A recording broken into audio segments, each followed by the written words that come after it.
இப்போ நம்ம பார்க்க போகிறது வந்து பார்த்திங்க அப்படின்னா ப்ளவுஸ் மெஷர்மெண்ட்டு தான் வந்து பார்க்க போகிறோம். இது வந்து நம்ம நேரடியாக அளவுகள் எடுக்கிறோம் அப்படின்னு சொன்னால் அதுக்குரிய மெஷர்மெண்ட்டு தான் இப்போ நம்ம பார்க்க போகிறோம். ஓகேங்களா? நீங்கள் டைரெக்டாக ஒருத்தருக்கு அளவுகள் எடுத்து நீங்கள் கட் பண்ணி ஸ்டிச் பண்ணி பழகிட்டீங்க அப்படின்னா உங்களுக்கு அளவு ப்ளவுஸ்லேருந்து அளவு எடுத்து கட் பண்ணி ஸ்டிச் பண்ணுறதுல எந்த டவுட்ஸும் இருக்காது. நேரடியாக அளவுகள் எடுத்தோம் அப்படின்னா தான் நமக்கு வந்து நிறைய பேருக்கு அது தெரியறதில்ல. ஏன் அப்படின்னா இப்போது அளவு ப்ளவுஸ் வந்து எல்லாருக்கும் கரெக்டாக இருக்கும் அப்படின்னு சொல்ல முடியாது. நிறைய பேர் அளவு ப்ளவுஸ் கொடுத்துட்டு என்ன சொல்கிறதுனா எனக்கு இந்த இடத்துல ஃபால்ட் இருக்குது, இந்த இடத்துல ஃபால்ட் இருக்குது அப்படின்னு சொல்கிறாங்க.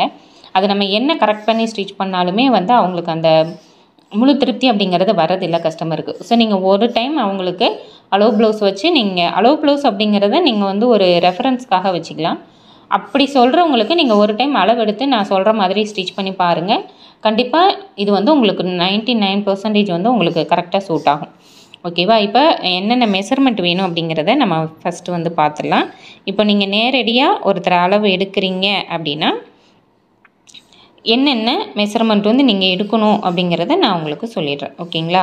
இப்போ ஃபஸ்ட்டு வந்து உங்களுக்கு பேக் லென்த் அப்படிங்கிறது வேணும். ஃபியூச்சரில் நான் உங்களுக்கு அளவு எடுத்து காமிக்கிறேன். ஓகேவா? ஃபஸ்ட்டு பேக் லென்த் அப்படிங்கிறது நம்ம நேரடியாக தான் எடுக்கணும். அடுத்தது ஷோல்டர், ஃபுல் ஷோல்டர் வந்து எடுக்கணும். இந்த ஃபுல் ஷோல்டருங்கிறது நிறைய ஒரு சைடு போன்லேருந்து இன்னொரு சைடு போன் வரைக்கும் எடுக்கணும். அதுக்கப்புறம் நீங்கள் பேக் சைடு எடுக்கக்கூடிய அளவு அப்படின்னு பார்த்தீங்கன்னா பேக் நெக்கு வந்து நீங்கள் பேக் சைடு எடுப்பீங்க. ஃபஸ்ட்டு ஒருத்தரை நிற்க வச்சு நீங்கள் அளவு எடுக்கிறீங்கன்னா பேக் சைட்லேருந்து தான் ஸ்டார்ட் பண்ணணும். ஸோ பேக் லென்த்து, அடுத்தது ஃபுல் ஷோல்டரு, அடுத்து பேக் நெக்கு அவங்களுக்கு எவ்வளோ ஹைட் வேணுங்கிறத நீங்கள் பார்த்து எடுத்துக்கோங்க. ஓகேவா? இதுதான் நம்ம பேக் சைடு வந்து எடுக்கக்கூடிய அளவு. அடுத்தது நீங்கள் ஃப்ரண்ட்டில் வந்து எடுக்கிறீங்க அப்படின்னா ஃபஸ்ட்டு ஃப்ரண்ட்டோட ஹைட் அப்படிங்கிறது எடுக்கணும். இந்த ஃப்ரண்ட்டோட ஹைட் அப்படிங்கிறது ரொம்பவே முக்கியம். இந்த ஃப்ரண்ட்டோட ஹைட் வந்து நம்ம குறைவாக வச்சுட்டோம் அப்படின்னா பட்டி மேலே ஏறுதுங்கிற கம்ப்ளைண்ட் வரும். பட்டி இந்த லென்த் வந்து நம்ம ரொம்ப இறக்கி வச்சுட்டோம் அப்படின்னா ஃப்ரண்ட்டில் வந்து கொஞ்சம் லூஸாக இருக்குது, தொங்கின மாதிரி இருக்குது அப்படிங்கிற கம்ப்ளைண்ட் வரும்.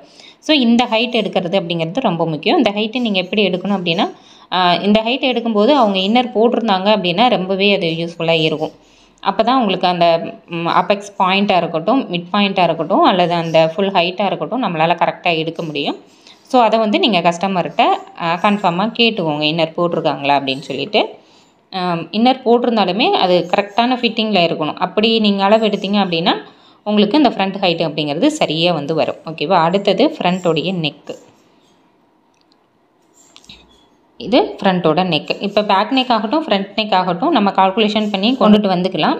அப்படி இல்லை அப்படிங்கிறப்போ நம்ம ஏன்னா ஒரு சிலர் வந்து கொஞ்சம் மேலே ஏற்றி போடுவாங்க, ஒரு சிலர் கீழே இறக்கி போடுவாங்க.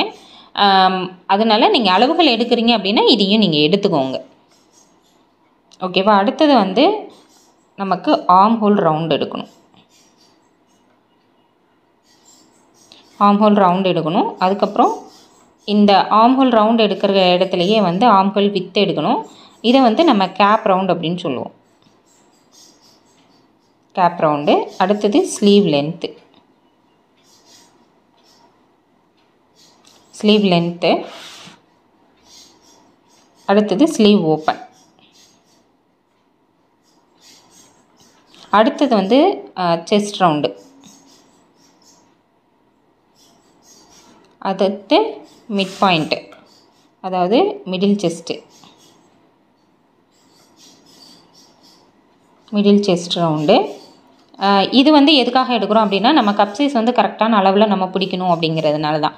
ஏன்னா நம்ம கப் சைஸ் வந்து நம்ம சரியாக பிடிச்சோம் அப்படின்னா தான் நமக்கு அந்த ப்ளவுஸோட ஃபிட்டிங்கும் சரியாக இருக்கும். இப்போ கப்பு வந்து லூஸாகவும் டைட்டாகவே இருந்ததுன்னா மற்ற எல்லா ஃபிட்டிங்கும் சரியாக இருந்தாலும் அந்த ப்ளவுஸ் வந்து போடுறதுக்கு முடியாது. அப்படிங்கிறப்போ இந்த மிடில் செஸ்ட் வந்து நம்ம அந்த கீழேருந்து பிடிக்கக்கூடிய டாட் ஒன்று இருக்கும். அந்த டாட் பிடிக்கிறதுக்கு இந்த அளவு நமக்கு தேவை.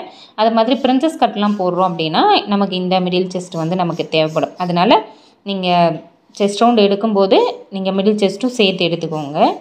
அடுத்தது வேஸ்ட் ரவுண்டு.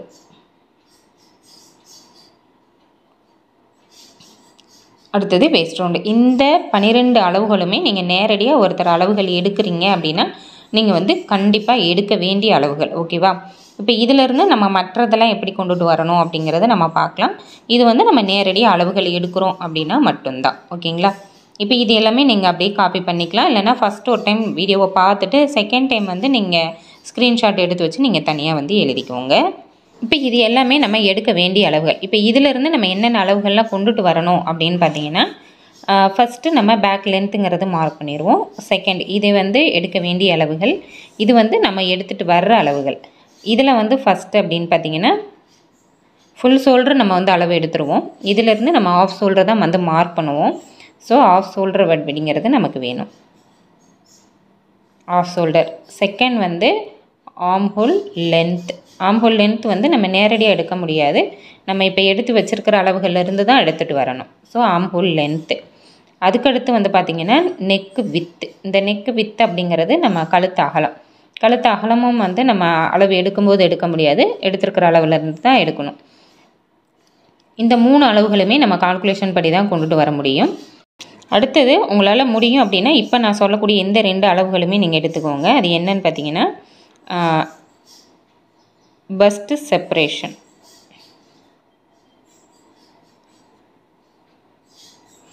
இந்த பஸ்ட்டு செப்பரேஷன்னா என்ன அப்படின்னா 2 பஸ்ட்டுக்கும் இடையில இருக்கக்கூடிய கேப், சென்டர் மிட்.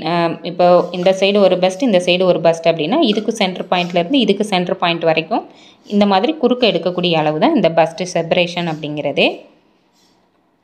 அதுக்கடுத்து மேலே ஷோல்டரில் இருந்து இந்த பஸ்ட் பாயிண்ட் வரைக்கும், மிடில் பஸ்ட் வரைக்கும் ஹைட் வந்து எடுத்துக்கோங்க. ஓகேங்களா, இது பஸ்ட்டு ஹைட். இது கால்குலேஷன் பண்ணியும் கொண்டுட்டு வரலாம், பட் அது எல்லாருக்கும் கால்குலேஷன் செட் ஆகும் அப்படின்னு நம்ம சொல்ல முடியாது. ஸோ நீங்கள் அளவு எடுக்கும்போது இதையும் நீங்கள் சேர்த்து வந்து உங்களால் முடியும்னா எடுத்துக்கோங்க, எடுத்துக்கிறது நல்லது. இது எப்படி எடுக்கணும் அப்படின்னா நீங்கள் இந்த மிடில் செஸ்ட் ரவுண்டு எடுப்பீங்க இல்லையா, அந்த மிடில் செஸ்ட் ரவுண்டு எடுக்கும் பொழுதே இதையும் நீங்கள் வந்து எடுத்துக்கலாம்.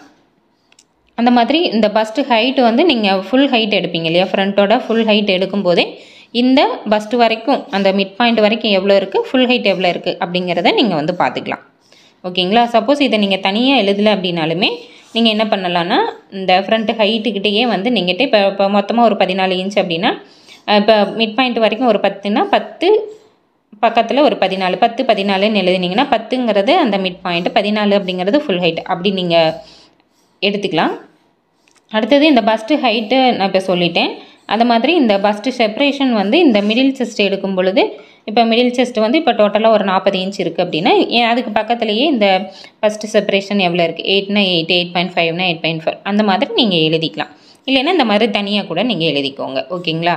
இது ரெண்டும் எப்படி கால்குலேஷன் படி கொண்டுட்டு வரணுங்கிறத நான் சொல்கிறேன், பட் நீங்கள் எடுத்துக்கிறது நல்லது.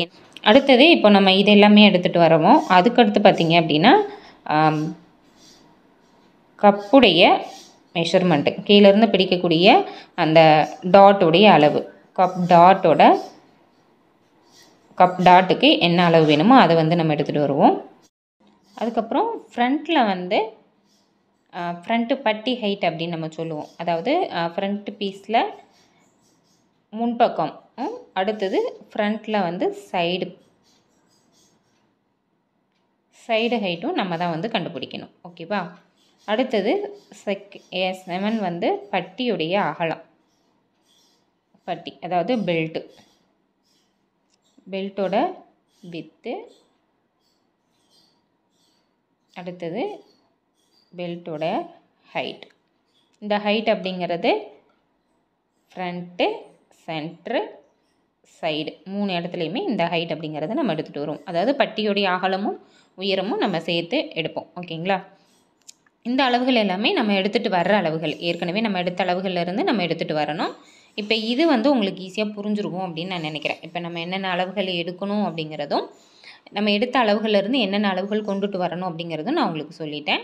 இப்போ இது எப்படி எடுத்துகிட்டு வரணும் அப்படிங்கிறத நம்ம வந்து பார்க்கலாம்.